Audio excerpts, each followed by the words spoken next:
آج کا میرا موضوع ہے دارالعلوم دیوبند سے صادر ہوئے چند فتاوا ہے کعبہ کا نیک لوگوں کی زیارت کے لیے جانا۔ قائل نے سوال کیا ہے، مولانا زکریا رحمۃ اللہ علیہ نے فضائل الحج میں فرمایا کہ کعبہ نیک لوگوں کی زیارت کو جاتا ہے، کیا یہ واقعی جاتا ہے؟ فتاوا شامی اور در مختار میں پڑھا کہ کعبہ اپنی جگہ سے دور جائے یہ بات ممکن ہے، اور اگر کوئی شخص کعبے کو اس کی جگہ نہ پائے تو کیا کرے؟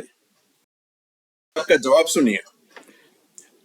مفتی صاحب فرماتے ہیں، نیک لوگوں کی زیارت کے لیے کعبے کا جانا اور اپنی جگہ سے ہٹنا ممکن ہے۔ اگر کعبے کو کوئی اپنی جگہ پر نہ پائے تو اس جگہ کی طرف رخ کر کے نماز پڑھنا جائز ہے۔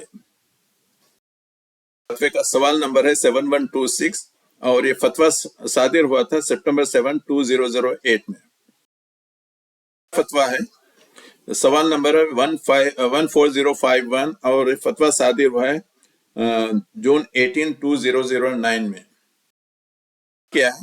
میرا سوال یہ ہے کہ اس بات کی کیا حقیقت ہے کہ ہر پیر اور جمعرات کے دن ہمارے اعمال نبی کریم صلی اللہ علیہ وسلم کی بارگاہ میں پیش کیے جاتے ہیں اور ہمارے اچھے برے اعمال سے آپ صلی اللہ علیہ وسلم کو خوشی یا دکھ ہوتا ہے؟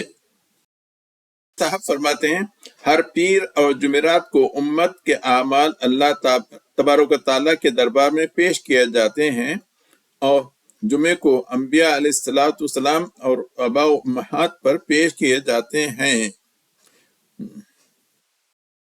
ترمذی نے نوادر میں اس کو روایت کیا ہے۔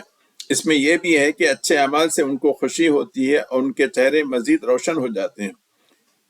بس اللہ سے ڈرو اور اپنے مردوں کو تکلیف نہ پہنچاؤ۔